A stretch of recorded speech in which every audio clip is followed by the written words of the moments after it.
Are you tired of being weighed down? Have you fallen asleep on your health? This is your wake up call with my dad, Keith, my husband, Kyle, and me, Ashley. Good morning, everyone. This is your wake up call. This is Kyle here with Keith and Ashley this morning, and we are rolling into day 26. 4 more days, y'all, and we are. Are we 26 or 27? Yesterday, I thought it was day 25. It's 26. Yeah, I've really got to start a calendar over here. Day 26. I think I'd be counting down the days, but I'm not. You know what? It's all so enjoyable that it's running together. That's what it is. Yeah. Well, I guess that's the thing. I'm not counting down the days because I'm not looking at this as a diet or something. This is just how I want to live my life. So I'm losing track of what day it is, honestly. Well, you got 365 days of it, so, you know. At least, yeah. It will, it'll still be going on, so. I can't imagine what it's going to be like when we get into the hundreds. I'm never going to know what day it is. Yeah, we're going to have to definitely keep track. Yeah. All right, so for first-time listeners, welcome. Guys, what we usually do is recap our day from the day before, and then we talk about our subject for the day, whatever that might be. So, everybody, how was your day yesterday? Keith, how did your day go yesterday? Well, went well. Pretty much the same as the day before. I had leftovers. We had cooked a big pot of black-eyed peas. I had a big bowl of those and a huge salad last night. So it's pretty much the same as the day before. Ew. Good deal. Did you get any walking or anything in yesterday? Did not get to the track yesterday. Hopefully going to get down there before we get on the road this morning. Okay. Man, I hate hearing that. I know you do. Because I'm going to have to walk this morning before I leave. Well, Man. I don't know. I hadn't looked at the Fitbit thing. I would assume you're way out ahead. I am, but even if you go walk today, I'm not going to be ahead anymore. So I've got to walk this morning. What I figured out with Ashley is her gait is so long. She's not getting steps as like I would because my gait's not that long. I don't have that long legs. Truth be told. My legs are a little bit longer than yours. Not much, but a little bit. Yeah, I don't take very wide steps though, and so the wider your steps, the less steps you get in. You still cover ground, but Fitbit don't care about how much mileage you cover in those challenges. You know what? They should have a mileage challenge, I think. Yeah. That would be good. I agree. I'd do a little bit better if it was a miles thing. Yeah, I think so. So, Ashley doesn't get near as many steps sometimes. I mean, we could walk the same amount of time, and for some reason mine always comes out, and I think it's just because I don't take as long of steps. Right. So I've got to double up. I've got to take more steps. So, where all and how much did you walk yesterday, Ashley? It was like 10,900 steps or something like that.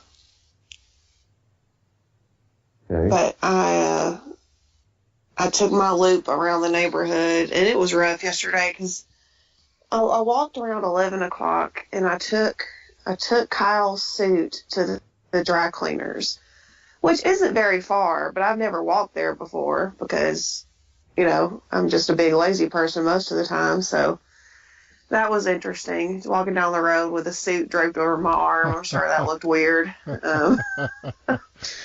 So I took his suit to the cleaners and then commenced on my little loop around the neighborhood. And it was already in the 80s at 11 o'clock yesterday. And we skipped spring around here, y'all. It went from cold to summer, like 30 to 80. Yeah. Actually, I forgot what I was going to say now. I guess you're going to have to get it out in the mornings and get your walk in early. Yeah, and I want to, but at the same time, a lot of those old ladies are out walking at that time. And I know they'll be laughing me right now, so I'm trying to avoid, as many people as I can at this point in time. But you're right, I'm probably going to have to start getting out earlier. It just gets too hot. And I was walking in a pair of blue jeans, so that wasn't I didn't realize it was that hot when I left the house. But anyway, I did that loop 3 times, and it's almost 3/4 of a mile each time. And I did 2 of them, and then I had to stop because I passed the house each time, so I had to stop on our front porch for like 3 minutes before I did my last lap. And my last lap was a little slow, but I still got it in. Good. And then after that, I just went and did my, daily stuff. And then I went to the school to work for a little while. And then by the time we had gotten done with dinner, I was still, excuse me, 1.5 thousand steps short. So I had to do some living room walking to get the rest of them in. But anyway, got them in. I really don't know that I'll get 10,000 in today, because even with my walks, like I'm still only right around 5,000 if I do 3 loops. So I'm going to have to be in the car most of today because we have a meet this weekend. So I just don't know if I'm going to make it I don't know if I'm going to make it to 10,000 steps, that is. So. But I tell you what, my body's hurting. Well, it's not hurting, it's sore. I'm sore as all get out, so I may not even walk this morning, if we're being honest. You probably don't need to. I probably don't need to, but give your body time to recover a little bit. The competitive part of me doesn't want anybody else to win, but I don't think you're in danger. Well, don't stop walking on my account. You do you. I'm not going to stop. I didn't think you would. Well, all right. Let's move on, guys, to our Hold Friday. on. What about me? You just skipped over me. Well, I'm sorry. I was just trying to move this thing along. You got excited to talk about your walking. Kyle, how did you do yesterday? Why don't you tell us about it? Well, other than my wife acting like I didn't exist. Yesterday went really well. Stayed on track with my food. Did work out yesterday afternoon. Bumped my weight up on my bench to 95, which I know it doesn't sound like a lot, but he did 10 reps of 95 though. So 2 sets, 10 reps in each set, and that second set it just took everything I had. So just trying to build back up, and I dropped it down on the 3rd set because I knew I wasn't going to make it through it. So, but that was good, and then deadlifts went pretty good yesterday. So I'm feeling good about that. Enjoying that much more than walking. That's good. But I'll get my steps in tomorrow because we got graduation at the school, so I will be walking all over that place trying to. Well, lucky for you, we're in a weekend something. Some kind of weekend challenge. I can't remember what it's called. So you might be in it to win it. Yeah. Maybe. Gotta play to win. And that's right. We'll see what happens. So, all right, moving on. Okay, so we're good now? Yeah. All right. So today is Friday Focus, and the past few Fridays I've just kind of looked up some motivational quotes that we can talk about, share our thoughts on. And today I picked a quote by Zig Ziglar, and I know he's been gone, he's been dead for a long time, but I first heard of him a few years ago when Dad let me borrow some of his CDs that have motivational speakers on them, and Zig Ziglar is one of my favorites. He sounds like an old time preacher. And he's funny, and he's really good at getting you motivated.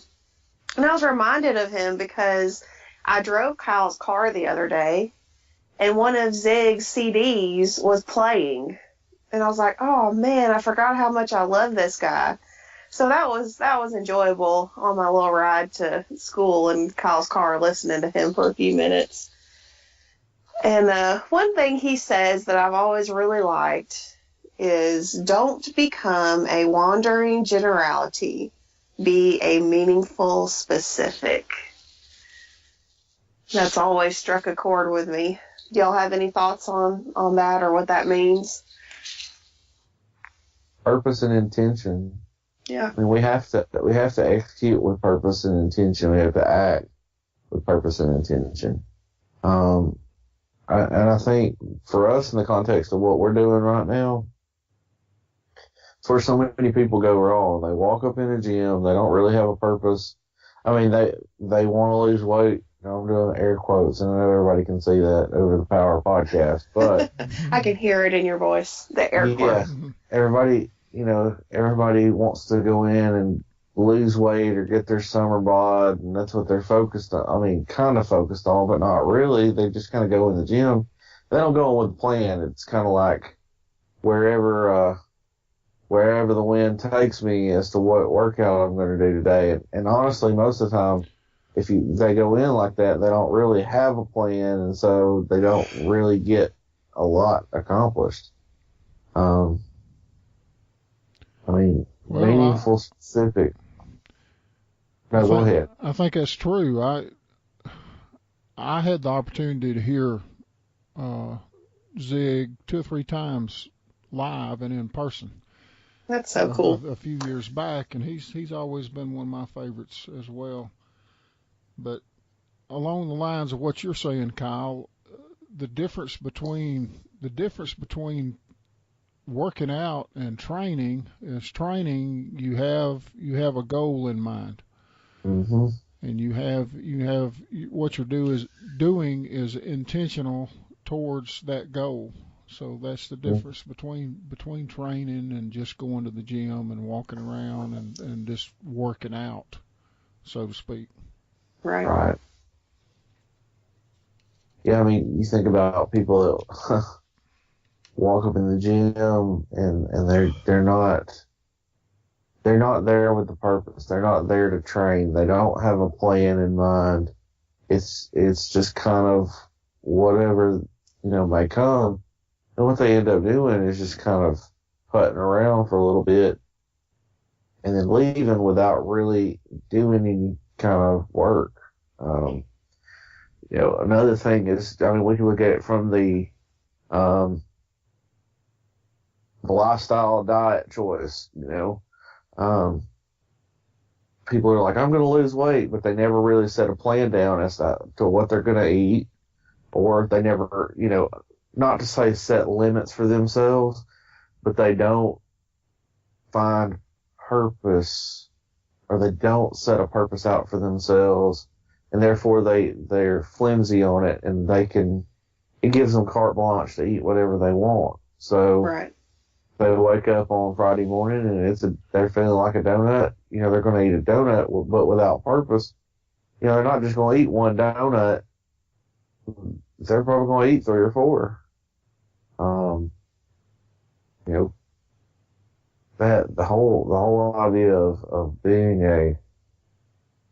the wandering part is what catches my ear, is wandering generalities. So you can either live your life just kind of on autopilot, cruising through, wandering around, and not really having a purpose or an intention, not having a goal, not having an idea or a mind, a mind for a specific thing that gives structure to your life. And you're going to do just that. If you don't have that purpose, you're just going to wander around. And, kind of wandering around, every once in a while will get you somewhere. But for the most part, it doesn't.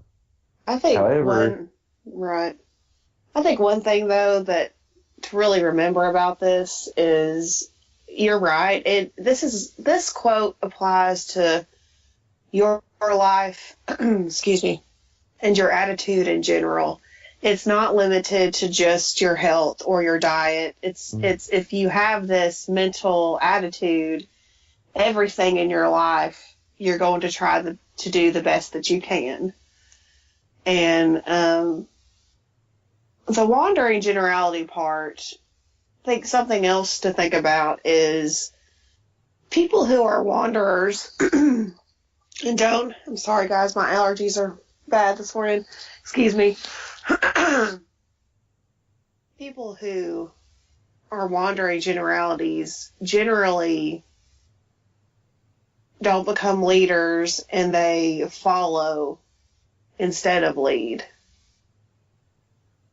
And they go with whatever, whether it's a bad idea or not, whether they're following a bad person or not.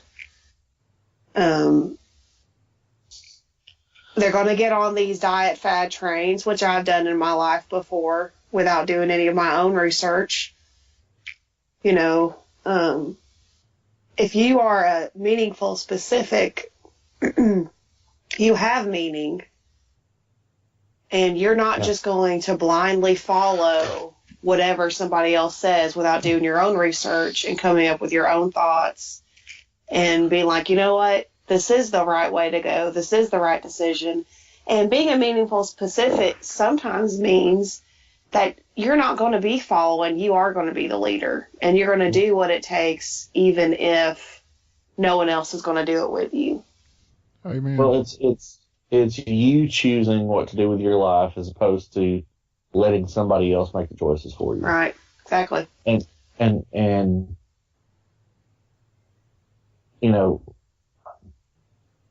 90 to 99% of people are going to be in that autopilot. The majority of the world lets other people make choices for them all of the time. Right.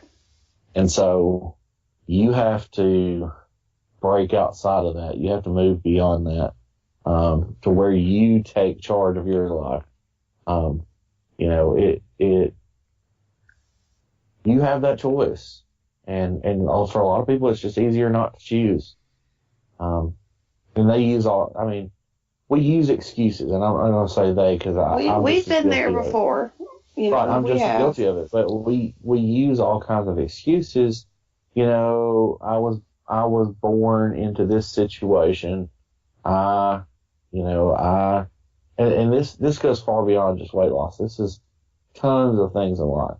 Oh, I was born into this specific situation. I was, this person did this, and therefore I'm never gonna be able to do this, and that mentality is they've already lost the battle. They've already counted themselves out. They've already made an excuse for themselves as to why, they can't do something. And that's called a fixed mindset. If you go out and look, there's research out there, and this is the education background stuff and me coming out. There's a research out there by Carol Dweck, and it's fixed mindset versus growth mindset. And fixed mindset says this is the way things are. This is the way things have always been. This is the way things always will be. So, it's kind of like somebody who says, you know what, it's in my genes. I'm just a fat person. Right. I've always going to be a fat person. Yes.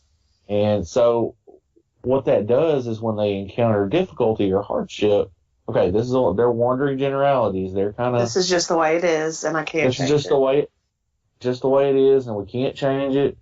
So when they come up to a hardship, their mindset goes, this is the way it is. So they tuck tail and run the opposite direction, and they don't encounter it, or they sell themselves short and then they don't meet their goal.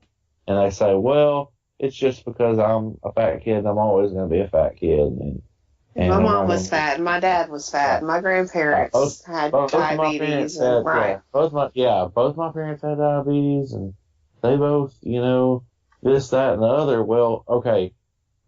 So now I understand genetics does play some portion of it, but growth mindset, people would look at that and say, you know what? Both my parents had diabetes and I don't want to have that. What can I do? Carol DeWitt talks about the power of yet. It's where you start to transform your language, and your language dictates your mindset, where they basically took students and put them through testing, and they said, okay, we're going to give you this option. So they give them a test, and they praise them based on how they did on that test. And if the student didn't do well, they said, to half the kids, they said, you know what, you're not very good at this, and that's you're not very smart, I think is the way she put it, or maybe this is not an area where you're good in. On the other half of the kids, they said, you're not good at this, and they added just a single word, yet. And so that idea of yet changed those mindsets to, you know what, this is a challenge. I can rise up to the challenge and do well in it. And so they gave them a choice, an easier test or harder test. The ones that they said yet to chose the harder test. They wanted the challenge. Huh. And so they did 3 tests in total. There's some really cool info on. I encourage you to go out and look at it. But, that same mentality is there in fitness because, in health, because people say, you know what, it's always been this way for me. And you hear people, oh, well, it doesn't matter what I eat or what I do. I'm never going to lose weight. I'm never going to become healthy. And so they stop. They just quit. And so there's no purpose or meaning in it. However, I think if we say, you know what, and this is something I've tried to develop in myself over the last few years, is where I say, you know what, I can't bench 300 pounds yet, but I'm taking the steps I need to get there. I'm not 220 pounds yet, but I am making progress. And so you begin to see challenges. Everything becomes a challenge to you. And then those challenges, you kind of relish in those and live up to them. That ties in with that purpose. It gives you meaning and purpose moving forward to be successful. So that's just some really cool research out there in psychology. It's called The Power of Yet. Carol Dweck did a TED Talk on it. If you ever get a chance, go out and listen to it because it's really interesting. Well, that word yet implies intention. Right. Yes. So it ties right back into the Zig thing. Oh, yeah. Yeah, and I just, so many people just kind of wandering around and kind of on every, they just kind of follow every whim. Yep. That's how these Globo gyms are raking in dollars. Yeah, they charge, and I'm not going to name the gym, but yeah, they charge $10 a month, but they know that people are going to come in there and just kind of fiddle around with some of the equipment, and they're going to lay out pizza for everybody, and donuts and cakes and cupcakes. Or they're going to be like I've been before and get a whole year membership because it comes out of your account every month. You don't even think about it. And you go in there once or twice, and then you stop going, and then that money just draws out for a whole year, and nobody's even in the gym. So, right. But anyway, let's get wrapped up today. I think we've gone a little long this morning, but I think it's been good. I think Friday Focus has become one of my favorites so far. Mm-hmm. But guys, let's get out there. Let's stop being a wandering generality. Live your life with purpose. Use that word "yet" in your vocabulary and in your mind. Let's all become a meaningful specific. This has been your wake-up call. I hope you've enjoyed this episode. If you'd like to hear more, don't forget to subscribe to us on iTunes, on Libsyn. You can find us on Instagram and Facebook at Our Heavy House. And we'll be back tomorrow morning. Talk to you later.